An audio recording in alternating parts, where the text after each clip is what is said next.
And अस्सलाम वालेकुम। Welcome back to our channel the educational hub. बच्चों, आज की इस वीडियो के अंदर हम बात करने वाले हैं एक्सरसाइज 30.5 की।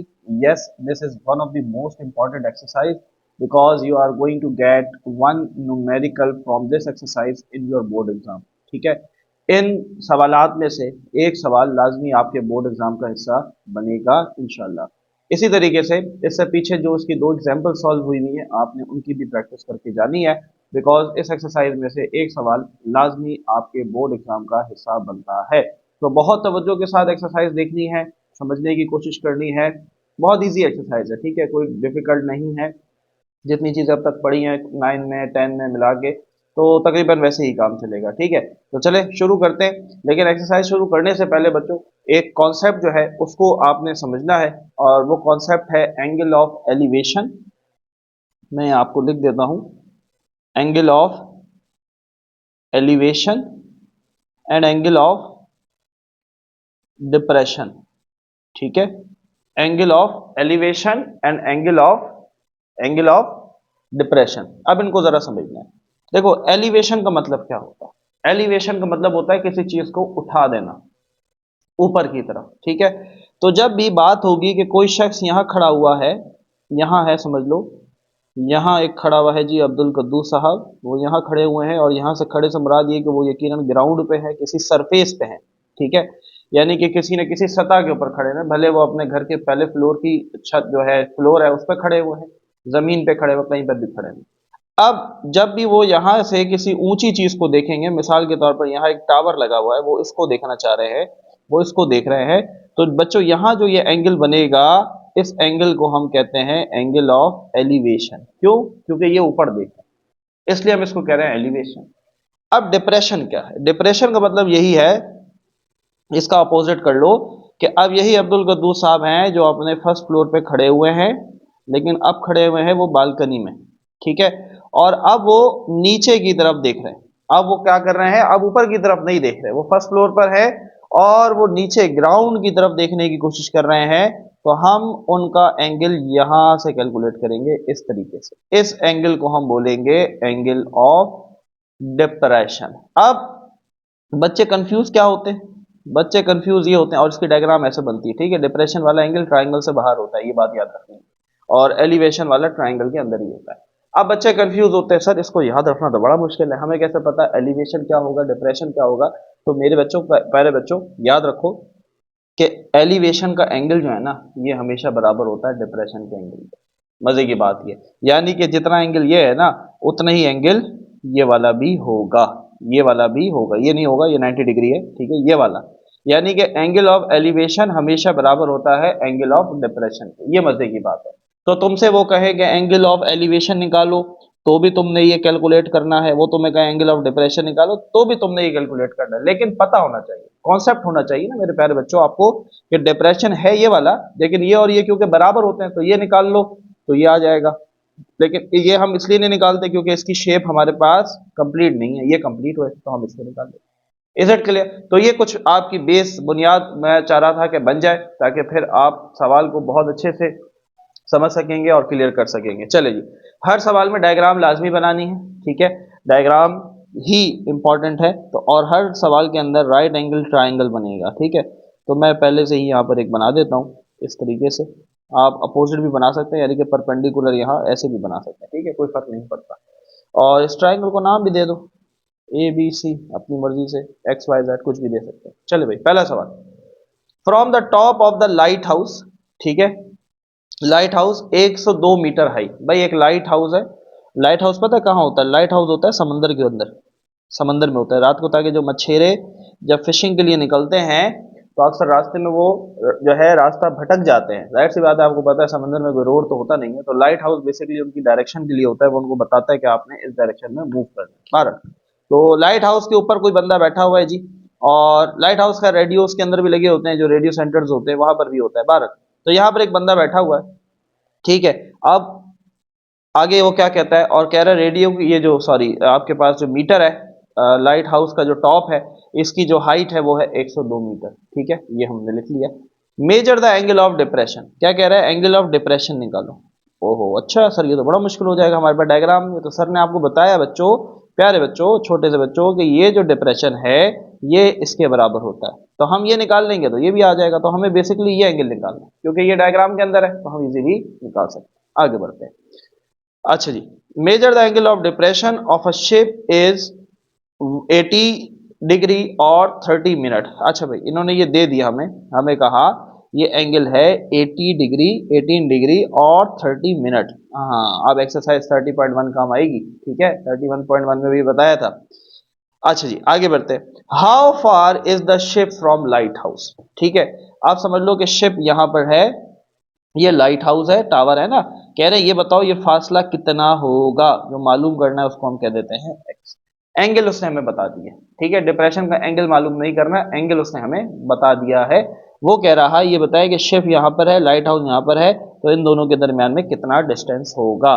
तो जरा डेटा बना लेते हैं जी। तो डेटा के अंदर हम लिख लेते हैं हाइट ऑफ टावर कर ले, या हाइट टिल टॉप कर लें, तो वो है 102 मीटर। ठीक है, थीटा कितना है भाई? थीटा है 18 डिग्री और 30 मिनट। हाँ भाई, 30 मिनट को डिग्री में कैसे लाते हैं, बताया था ना कि आप क्या करते हैं, इसको 60 से डिवाइड कर देते हैं तो ये डिग्री बन जाता है। 0 से 0 मरा, 3 1 जा 3, 3 2 जा 6, और ये बचा हाफ, हाफ का मतलब होता है 0.5, तो थीटा हो जाएगा 18.5 डिग्री। ठीक है, जिसको ये समझ नहीं आया, एक्सरसाइज 30.1 क्वेश्चन नंबर 1 सर्च करो, बाय द एजुकेशनल हब मिल जाएगा, उधर देखिए। ठीक है, अच्छा जी, नाउ कमिंग टूवर्ड सोल्यूशन, हमें क्या फाइंड करना है, हमें एक्स फाइंड करना है। ठीक है, इस फासले को हमने एक्स कह दिया है कि फिर जो शिप है टावर से कितनी दूर है। ठीक है, अब अगेन यहाँ पर बच्चे कंफ्यूज होते हैं, सर साइन थीटा यूज करें, कॉस थीटा यूज करें, या टेन थीटा यूज करें। देखो मेरे प्यारे बच्चों, जो चीज आपको दी हुई है आपने ये देखना है कि वो कौन से रेशो में आती है। आपको क्या दिया हुआ है, सबको पता है ये परपेंडिकुलर है, 90 डिग्री के ऊपर बना हुआ है। ठीक है, और ये आपको दिया हुआ है परपेंडिकुलर, और निकालना क्या है, बेस निकालना है ना, तो परपेंडिकुलर और बेस इसका रिलेशन कहाँ आता है, तो सबको पता है सर टेन थीटा के अंदर आता है, बिल्कुल सही पता है आपको। टेन थीटा बराबर होता है परपेंडिकुलर अपॉन बेस, बस इतनी सी बात है, इसमें क्या सोचना है। जो दिया हुआ है, जो मालूम करना है, वो दोनों जिस रिलेशन में आ रहे हैं, जिस रेशो में आ रहे हैं, वो निकालना है, सिंपल सी बात। चले जी, आगे बढ़ते हैं, वैल्यूज पुट करते हैं।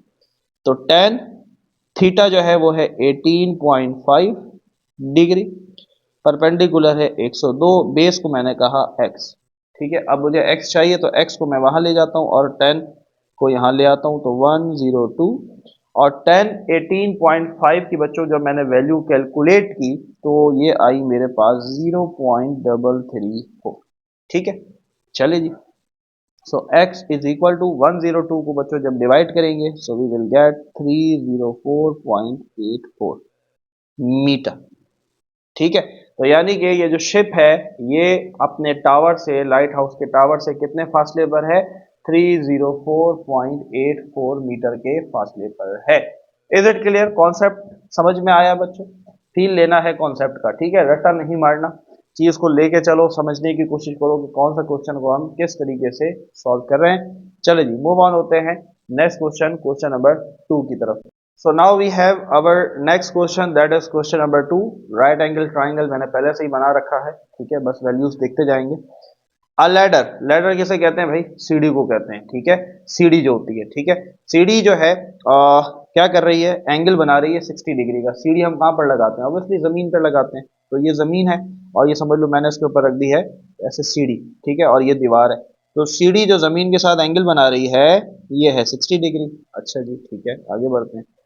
And reaches the height of 6 metre, और कितनी ऊंचाई पे ये सीढ़ी पहुंची है, 6 मीटर, यानी कि जो दीवार है उसके 6 मीटर तक ये पहुंची है। ठीक है, आगे बढ़ते हैं। Find the length of ladder, ये बताएं ये जो हमने सीढ़ी लगाई है इस सीढ़ी की लेंथ कितनी होगी, लंबाई कितनी है। ठीक है, simple. Now we will formulate the data. तो डेटा के अंदर हमें सबसे पहले थीटा दिया हुआ है, दैट इज 60 डिग्री। हमें जो है वो हाइट ऑफ वॉल दिया हुआ है बच्चों 6 metre. What we have to calculate, we have to calculate the length of ladder. ये हमें, जिसे हमने x कहा, ये हमें कैलकुलेट करनी है। चलें सोल्यूशन की तरफ आते हैं। क्या दिया हुआ है, क्या चाहिए, ये परपेंडिकुलर है, सबको पता है ये बात। क्या चाहिए, हाइपोटेन्यूज चाहिए। ये हाइपोटेन्यूज है ना, 90 डिग्री, ये रहा 90 डिग्री, 90 डिग्री के सामने वाले को हाइपोटेन्यूज कहते हैं। तो परपेंडिकुलर और हाइपोटेन्यूज का रिलेशन रेशो कहाँ आता है बच्चों, तो ये आता है साइन थीटा के अंदर। साइन थीटा कहता है, साइन थीटा बराबर है परपेंडिकुलर अपॉन हाइपोटेन्यूज। ठीक है, बस ऐसे याद रखना है, रट्टा नहीं लगाना कि सर ने क्वेश्चन 2 में साइन लगाया था तो हम भी साइन लगाएंगे, ऐसा नहीं है। ये समझ के साइन मत लगाना, कॉन्सेप्ट को लो कि क्या दिया हुआ है, क्या चाहिए, और इन दोनों का रेशो क्या बनता है। परपेंडिकुलर दिया हुआ है, हाइपोटेन्यूज चाहिए, तो परपेंडिकुलर और हाइपोटेन्यूज का रेशो साइन थीटा होता है, तो इसलिए साइन थीटा लगाया। ठीक है, are you getting the concept? Kindly let us know in the comment section, जरूर बताइएगा यस सर कॉन्सेप्ट क्लियर हुआ है। कॉन्सेप्ट को लाजमी समझना है। आगे बढ़ते हैं। ओके जी, सो थीटा की वैल्यू है 60, तो हमने लिखा साइन 60 बराबर है परपेंडिकुलर, उसने दिया 6, हाइपोटेन्यूज मुझे नहीं पता तो मैंने लिख दिया x। अब मुझे x चाहिए, x वहां ले जाओ, साइन 60 यहाँ आ जाएगा, x is equal to 6 upon sine 60 की वैल्यू होती है 0.866। तो बच्चों जब हमने इसको डिवाइड किया 6 को 0.86 के साथ, सो वी विल गेट 6.928। और ये क्योंकि लेंथ है तो यूनिट अगेन क्या आ जाएगा, मीटर।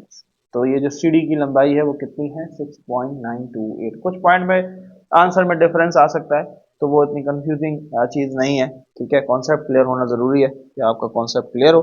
सो नाउ बच्चों मूव ऑन होते हैं नेक्स्ट क्वेश्चन, क्वेश्चन नंबर 3 की तरफ। अगेन एक राइट एंगल ट्राइंगल हम पहले से बना लेते हैं जी, हमारे काम आना है राइट एंगल ट्राइंगल, क्योंकि देखो सारी कहानी जब मैंने चैप्टर का इंट्रो आपको पढ़ाया था तो मैंने आपको बताया था बच्चों कि ट्रिग्नोमेट्री पूरी चल ही राइट एंगल ट्राइंगल के ऊपर रही है। ठीक है, कितने काम की चीज़ है ये, और कितने दुनिया के फॉर्मूलाज, कितनी दुनिया की साइंस इसके ऊपर चल रही है। चलिए बार आगे बढ़ते हैं। सो नाउ क्वेश्चन नंबर 3 है, find the angle of elevation. तो ये तो हमें पता है सीधा सीधा, एंगल ऑफ एलिवेशन हम इसे कहते हैं, नीचे से कोई ऊपर देख रहा है, ये हमें मालूम करना है। ठीक है, when a 6 metre high bamboo, ये कोई दरख्त है, बांस का जो दरख्त है उसे कहते हैं, वो 6 मीटर हाई है। ठीक है, यानी जो दरख्त है उसकी ऊंचाई 6 मीटर है। अब बड़ी काम की बात है, जरा समझो, पहले मुझे आप बताएंगे, makes a shadow of length 2√3 metre. वो जो दरख्त है वो साया बना रहा है, ठीक है, उसका शेडो बन रहा है, और वो शेडो ये है। अब मुझे ये बताओ, शेडो ए और सी होगा या शेडो बी और ए होगा या ए बी होगा, मतलब तो जरा मुझे कमेंट में बताइएगा, पता चले आप में से कितने बच्चों का कॉन्सेप्ट क्लियर है। देखो याद रखो, अब ये दरख्त है तो इसका साया हमेशा यहाँ नीचे जमीन पर बनता है ना। ठीक है, ऐसे ही है ना भाई, ये दरख्त है तो इसका साया हवा में तो नहीं बनेगा, इसका साया जो है वो हमेशा बनेगा, नजर किस पे आएगा, हमें जमीन पर नजर आएगा। तो इसका मतलब ये जो 2√3 हमें दिया हुआ है ये बेस है बेसिकली, 2√3 मीटर। ये कॉन्सेप्ट की बात थी। तो जिन्होंने कमेंट किया ए और सी, वेरी गुड, जिन्होंने ए भी किया कोई मसला नहीं, कॉन्सेप्ट क्लियर हुआ। ठीक है, कॉन्सेप्ट को समझते हैं, आगे बढ़ते हैं बच्चों। तो डेटा बनाते हैं जी। तो हमारे पास है हाइट ऑफ बैम्बू 6 मीटर है, शेडो ऑफ बैम्बू जो है वो 2√3 मीटर है। We need to calculate the angle of elevation, ये हमें कैलकुलेट करना है, उसे हमने एक्स कह दिया, या सॉरी एंगल है तो उसे हम थीटा कह देंगे, एक्स नहीं कहेंगे, थीटा कह देंगे। ठीक है, आगे बढ़ते हैं जी, सोल्यूशन में आए। चलो भाई, परपेंडिकुलर और बेस दिया हुआ है, परपेंडिकुलर और बेस का रिलेशन किस में आता है, हाँ भाई बोलो, परपेंडिकुलर और बेस का रिलेशन टेन थीटा में आता है। तो टेन थीटा बराबर होता है परपेंडिकुलर अपॉन बेस के, वैल्यूज पुट करते हैं, टेन थीटा मुझे चाहिए, परपेंडिकुलर है 6, बेस है 2√3, 2 1 2, 2 3 6। ठीक है, तो tan theta is equal to 3√3। Class 9 में एक चीज पढ़ी थी, कुछ याद आया है, कुछ याद आया, ईमानदारी से जरा कमेंट करो कितने बच्चों को याद आया, क्या करना है मजीद। तो हमने क्लास 9 में पढ़ा था कि डिनोमिनेटर के अंदर रूट नहीं होना चाहिए, और इसको ख़त्म करने के लिए हम क्या करते हैं, इसी रूट को मल्टीप्लाई भी कर देते हैं और डिवाइड भी कर देते हैं। जिनको याद रहा बहुत अच्छी बात है, जिनको नहीं रहा याद रहना चाहिए बच्चों। चलो भाई, ये मल्टीप्लाई हुआ तो ये हो जाएगा 3√3, नीचे अंडर रूट थ्री हो जाएगा, अंडर रूट थ्री का स्क्वायर, स्क्वायर से रूट मर गया, टेन थीटा बराबर हुआ three under root three upon three, three से थ्री मरा, एंड नाउ टेन थीटा बराबर है अंडर रूट थ्री। ठीक है, अब यहां पर क्या करना है आपने, जो असल काम की चीज है वो ये है, हमें थीटा चाहिए, इस टेन को वहां ले जाओ, तो ये जब टेन वहां जाएगा बच्चों, ये हो जाएगा tan inverse under root three. अच्छा, अब इसके अंदर जो है वो जो काम की चीज है वो ये है कि अगर आपने इनवर्स मालूम करना हो तो उसका क्या तरीका है, तो आपने देखो, वैसे अगर मैं आपसे कहता हूं भाई टेन साइन सिक्सटी बताओ, तो आप कहते हैं सर साइन, अच्छा सिक्सटी, साइन और सिक्सटी कितना हुआ, under root three upon two, सही बताया। अब मैं आपसे कह रहा हूं टेन इनवर्स बताओ अंडर रूट थ्री, तो आप उल्टा चलेंगे, टेन अंडर रूट थ्री कब है, 60 डिग्री पे, टेन अंडर रूट थ्री कब है, अब मैं ये नहीं कह रहा कि टेन सिक्सटी पे क्या है तो आप कहेंगे अंडर रूट थ्री, नहीं नहीं नहीं, अब मैं कह रहा हूं कि टेन अंडर रूट थ्री कब होता है, 60 डिग्री पे, तो टेन अंडर रूट थ्री कब होता है जी, 60 डिग्री के ऊपर, इनवर्स का मतलब हम उल्टा गए टेबल के अंदर, ठीक है, and that is your answer. Is it clear, concept clear हुआ भाई, बात समझ में आई कि किस तरीके से आपने करना है। ये टेबल की ट्रिक के ऊपर भी वीडियो ऑलरेडी मेरी मौजूद है, जिनको याद नहीं है वो टेबल याद करें, अच्छी बात है, याद होगा आपके लिए हेल्पफुल है। बाकी जिनके सेंटर्स पे, जिनके स्कूल्स में टीचर्स अलाउ करते हैं साइंटिफिक कैलकुलेटर, तो फिर तो आपके लिए मुश्किल ही नहीं है, आप सिंपल साइंटिफिक कैलकुलेटर को भी यूज करके इस क्वेश्चन को, इस वैल्यू को कैलकुलेट कर सकते हैं। इज इट क्लियर बच्चों, चले मूव ऑन होते हैं क्वेश्चन नंबर 4 की तरफ। तो बच्चों क्वेश्चन नंबर 4 को डिस्कस कर लेते हैं जी। क्वेश्चन नंबर 4 में क्या कहता है वो हमें, तो क्वेश्चन नंबर 4 में वो कहना चाह रहा है जी, an angle of elevation of the top of cliff is 30 degree, cliff कहते हैं पहाड़ को, ठीक है, चोटी को, तो कह रहे हैं भाई एंगल ऑफ एलिवेशन, तो हमने पढ़ा है कि एंगल ऑफ एलिवेशन इसे कहते हैं, ये है 30 डिग्री, और ये जाहिर सी बात है होगा पहाड़, ठीक है। आगे क्या कहता है, वॉकिंग 210 मीटर, एक बंदा है वो पहाड़ी की तरफ चल रहा है, 210 मीटर का फासला उसने तय किया टूवर्ड्स द क्लिफ, पहाड़ी की तरफ, फिर उसको कोई तकलीफ हुई, किसी ने ऊपर से पत्थर मारा, उसने दोबारा ऊपर देखा, और अब जब उसने ऊपर देखा तो एंगल था 45 डिग्री, तो इसका मतलब ये हुआ उसने यहाँ से चलना शुरू किया और यहाँ तक गया मान लेते हैं, और यहाँ से यहाँ तक का फासला कितना किया उसने, 210 मीटर, ठीक है। फिर उसको तकलीफ हुई जी, उसने ऊपर देखा, और जब अब ऊपर देखा तो उसका एंगल था 45 डिग्री, ठीक है। ये थोड़ा सा कंफ्यूजिंग न्यूमेरिकल है, बहरहाल डिस्कस करते हैं। Find the height of Cliff, अब वो आपसे कह रहे हैं ये जो पहाड़ी की ऊंचाई है मालूम करें, इसे हम कह देते हैं x। अच्छा, अब देखो यहाँ 210 मीटर को जो फासले जरा समझते हैं बच्चों, वो यहाँ से यहाँ तक का है, अब आगे कितना फासला ये हमें नहीं पता, यहाँ से लेकर यहाँ तक, इस पॉइंट को मैं डी कह देता हूँ जहां पर वो रुक के दोबारा उसने ऊपर देखा था, तो पॉइंट डी और सी के दरमियान के फासले को मैं y कह देता हूँ, ठीक है। चले जी डेटा बनाते हैं। तो सबसे पहले हम कहते हैं कि एंगल ऑफ एलिवेशन, अच्छा इस ट्राइंगल को देखो जरा, ए बी और सी, इस ट्राइंगल की, बड़े ट्राइंगल की बात कर रहा हूं, इसका एंगल ऑफ एलिवेशन 30 डिग्री है, तो angle of elevation triangle A B C, ये है 30 डिग्री। फिर हम लिखेंगे एंगल ऑफ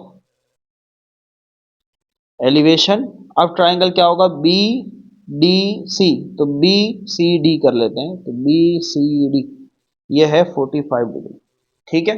अच्छा जी, अब इसके अंदर परपेंडिकुलर हमें मालूम करना है, तो बेसिकली हमने हाइट ऑफ क्लिफ, जिसको हमने x कहा है, वो हमें फाइंड करना है, लेकिन हमें y भी निकालना पड़ेगा, तभी हमारे पास x आएगा।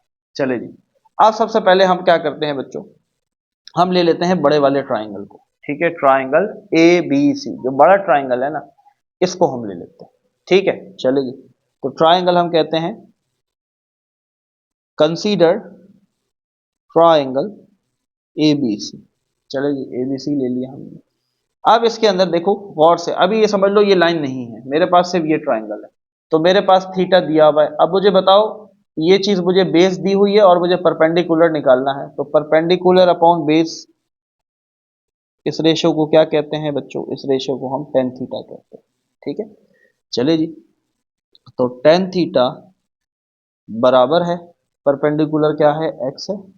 अब जरा गौर से सुनो, ये बेस क्या है, ये पूरी बेस है ए और सी, लेकिन अब बेस में मुझे 210 तो पता है लेकिन y नहीं पता, तो मैं यहां लिख दूंगा 210 प्लस y, यानी कि इन दोनों को मिलाओगे तो बेस बनेगी, ऐसा ही है ना भाई, बिल्कुल ऐसा है, तो मैंने लिखा 210 प्लस y, ये बेस। समझ में आ रही है बच्चों बात? गौर से समझना है इसोमेरिकल को, ठीक है, इस क्वेश्चन को। आगे बढ़ते हैं। अच्छा जी, टेन 30 डिग्री, क्योंकि हमारा एंगल 30 है, is equal to x upon 210 plus one. अच्छा जी, टेन 30 जो है ये बराबर होता है 0.577 के, 0.577। अब ये वैल्यू यहाँ डिवाइड हो रही है, मैं इस तरफ ले आता हूँ तो ये मल्टीप्लाई हो जाएगी और इधर x अकेला रह जाएगा, ठीक है। सीधा करके लिखते हैं x बराबर है 0.577 को बच्चों जब हमने 210 से मल्टीप्लाई किया हमारा आंसर आएगा 121.24, ठीक है। प्लस फिर 0.577 जब y से मल्टीप्लाई हुआ तो ये 0.577 y आ जाएगा। तो ये हो गई बच्चों हमारी इक्वेशन नंबर 1, ठीक है, क्योंकि दो वेरिएबल्स हैं तो वैल्यू नहीं निकल सकती। अब हम आगे बढ़ते हैं। अब हम दूसरा ट्राइंगल लेते हैं, कौन सा वाला? बी सी डी वाला, बी सी डी वाला, ठीक है। ये रहा बी सी डी, ये जो छोटा वाला ट्राइंगल है, पहले हमने ये बड़ा वाला लिया था, अब हम ये छोटा वाला ट्राइंगल ले रहे हैं, बी सी और डी, ये वाला, ठीक है। चले जी, अब यहाँ पर हम कह देते हैं consider triangle B C D. तो बी सी डी के अंदर थीटा 45 है, और अगेन देखो मुझे परपेंडिकुलर दिया हुआ है और बेस जो है ये वाई दी हुई है, तो अगेन हमने यहाँ पर क्या यूज करना है बच्चों? टेन थीटा ही यूज करना है, ठीक है। तो चले जी, तो हम लिख लेते हैं टेन और एंगल है 45 डिग्री, तो टेन 45 परपेंडिकुलर अपॉन बेस। तो टेन 45 बच्चों 1 के बराबर होता है, तो 1 इज इक्वल टू, हाँ जी, टेन 45 किसके बराबर होता है? 1 के बराबर होता है, ठीक है। टेबल के अंदर आप देख सकते हैं टेन 45 किसके बराबर? 1 के इक्वल है, ठीक है। तो उसकी जगह लिखा 1, परपेंडिकुलर है जी x और बेस है मेरे पास y। अब y इधर डिवाइड हो रहा है, वहां 1 के साथ मल्टीप्लाई होगा, तो मुझे बताओ क्या बनेगा? ये बन जाएगा y बराबर है x के, ऐसा ही है। सीधा करके लिख लें तो x बराबर है y के। ये बन गई मेरी इक्वेशन नंबर 2। अच्छा, वापस चलें क्लास 9 में। चलो भाई, सर क्लास 9 की जान नहीं छोड़ेगा, इंपॉर्टेंट है ना भाई, वहाँ कॉन्सेप्ट आपको उतने अच्छे मैंने बनाए, मुझे उम्मीद है कि अब तक वो चीज़ें आपके साथ चल रही होंगी और आपको वो चीज़ें याद होंगी। मुझे ऐसा यकीन लगता है कि जितने बच्चों ने खास तौर पे मुझसे पढ़ा है तो उनको वो सारी चीज़ें याद होंगी जो उन्होंने क्लास 9 में जो कॉन्सेप्ट मुझसे सीखे थे। तो क्या कर सकते हैं, इक्वेशन 1 और 2 है, या ये चीज़ तो हमने क्लास 10 में भी की है। तो क्या करना चाहिए भाई? देखो x है उल्टे हाथ पे, यहाँ पर भी उल्टे हाथ पे x है, जब दोनों तरफ एक ही वैल्यू होती है तो हम क्या करते हैं? हम उनको कर देते हैं जी, क्या करते हैं? कुछ याद है या भूल गए? तो हम उसको कर देते हैं कंपेयर। क्या करते हैं? हम उसको कहते हैं कंपेयर। Compare equation 1 and 2। और कंपेयर में क्या करते हैं? जो एक जैसा साइड होता है, यानी कि ये x और ये वाला x, ये दोनों एक जैसे हैं ना, ये उड़ जाएंगे। इधर क्या बचा? पीछे ये उड़ गया, पीछे ये बचा, तो अब हम ये लिखेंगे 121.24 प्लस 0.577 y, ये बचा, इज इक्वल टू, और यहां से भी ये जो x है ये उड़ गया, पीछे क्या बचा? y, तो यहां हम लिख देंगे इज इक्वल टू y। इसको जरा सीधा करके लिख लें, ठीक है। तो y is equal to 12124 plus 0.577 y। अब ये प्लस का 0.577 y है, यहाँ लेकर आ जाओ, ये हो जाएगा माइनस का 0.577 y इज इक्वल टू 12124, ठीक है। चले जी, अब यहाँ कुछ नहीं है, 1 है ना, तो 1 में से 0.577 निकालेंगे तो बच्चों हमारे पास बचेगा 0.423 y, ये बच गया, इज इक्वल टू 12124, ठीक है। मुझे y चाहिए, तो आगे का काम तो आप समझ गए होंगे। तो हमने सिंपली क्या करना है जी, ये इधर मल्टीप्लाई हो रहा था, यहाँ जाके हो जाएगा डिवाइड। सो y बच्चों हमारे पास आ गया 286.61 मीटर। आपकी बुक में शायद 86 की जगह 88 है, डजेंट मैटर, कोई फर्क नहीं पड़ता, पॉइंट की वैल्यूज की वजह से थोड़ा सा फर्क आता है। आंसर इस पर, लेकिन क्या मुझे y चाहिए था? नहीं, मुझे y थोड़ी, मुझे तो x चाहिए था। चले जी, y तो आ गया ना। अब मैं y को अगर पुट कर दूं इक्वेशन नंबर 2 के अंदर, तो मैं कहता हूं put y in equation 2। Equation 2 क्या कह रही थी? इक्वेशन 2 कह रही थी x बराबर है y के, तो x is equal to y, y की जगह पर कीमत लिख देता हूं 286.61 मीटर। अब वो आ गया जो मुझे चाहिए था, मुझे x चाहिए था, x आ गया। अब बच्चे अक्सर समझते हैं सर आपने तो आसान काम किया, इक्वेशन 2 में रखा, अगर हम इक्वेशन 1 में y की वैल्यू रखते, रखो, आप रखो, ठीक है, आप रखकर चेक करो, यहाँ पर y की वैल्यू की जगह ये लिखो और इसको इसके साथ मल्टीप्लाई करके इसमें ऐड करना, यही आंसर है। कोई फर्क नहीं पड़ता, कोई फर्क नहीं पड़ता, आप वैल्यू 1 में डालो या 2 में डालो। So our answer has been completed, we are done with question number 4। Now move on होते हैं अपने लास्ट क्वेश्चन, क्वेश्चन नंबर 5 की तरफ। सो बच्चों क्वेश्चन नंबर 5 जो है वो आ चुका है हमारे पास। एन ऑब्जर्वेशन बैलून, ठीक है, बैलून यानी कि कोई बड़ा गुब्बारा हवा में उड़ रहा है, is 4280 metre above the ground. कितना ऊंचा है जी? 4280 मीटर ऊंचा है, ठीक है। तो यहां पर आएगा 4280 मीटर की ऊंचाई पे यहां उड़ रहा है, ठीक है, ये इसकी ऊंचाई है। फिर क्या हुआ जी? Above the ground and 9613 metre away from a farm house. भाई यहाँ पर घर होगा, तो इस घर से कितना दूर है? इस घर से दूर है 9613 मीटर, ठीक है। Find angle of depression from the farm house observe by the balloon. तो एंगल ऑफ डिप्रेशन वैसे तो हम कहते हैं इसको है, ठीक है, लेकिन हमें पता है ये और ये बराबर होते हैं, तो ये निकालेंगे तो ये भी आ जाएगा। चलिए जी, डेटा बनाते हैं। तो height of balloon, observation balloon जो है वो है 4280 मीटर।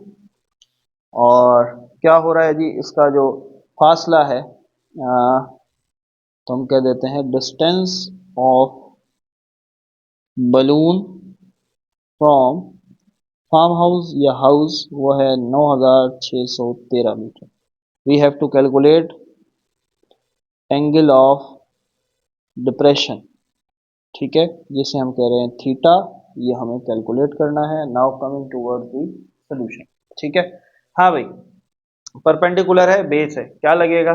क्या लगेगा? बोलो भाई, अब तो सही बोलो। टेन थीटा लगेगा। टेन थीटा बराबर होता है परपेंडिकुलर अपॉन बेस के। तो टेन थीटा बराबर है, परपेंडिकुलर है जी 4280, बेस है 9613। दोनों को डिवाइड किया तो आंसर आया 0.4452। मुझे थीटा चाहिए, टेन को उधर ले जाओ तो ये हो जाएगा टेन इनवर्स 0.4452। तो कैलकुलेटर से जब कैलकुलेट करेंगे your answer would be 24 degree. तो एंगल ऑफ डिप्रेशन क्या है बच्चों? 24 डिग्री। आसान सा सवाल, बहुत इजी क्वेश्चन। तो बच्चों कैसी लगी ये एक्सरसाइज? अपना रिव्यू, अपना फीडबैक हमें ज़रूर दीजिएगा, उससे हमें भी फील होता है कि हम आपके लिए बहुत ज़्यादा मेहनत कर रहे हैं, बहुत ज़्यादा बिजी शेड्यूल में से आपके लिए टाइम निकाल रहे हैं, सिर्फ और सिर्फ बच्चों आपके अच्छे फ्यूचर के लिए, कि आप अच्छे मार्क्स सिक्योर करें और आगे चल के इंशाल्लाह अच्छी फील्ड में ना सिर्फ अपनी फैमिली को बल्कि अपने मुल्क को लीड करें और अपने साथ साथ हमारा नाम भी रोशन करें। बच्चों हमें दुआ में याद रखें, फ़लस्तीन के लोगों को बिलखुसूस अपनी दुआ में याद रखें। मिलते हैं आपसे नेक्स्ट वीडियो में इंशाल्लाह। जब तक के लिए अल्लाह हाफ़िज़।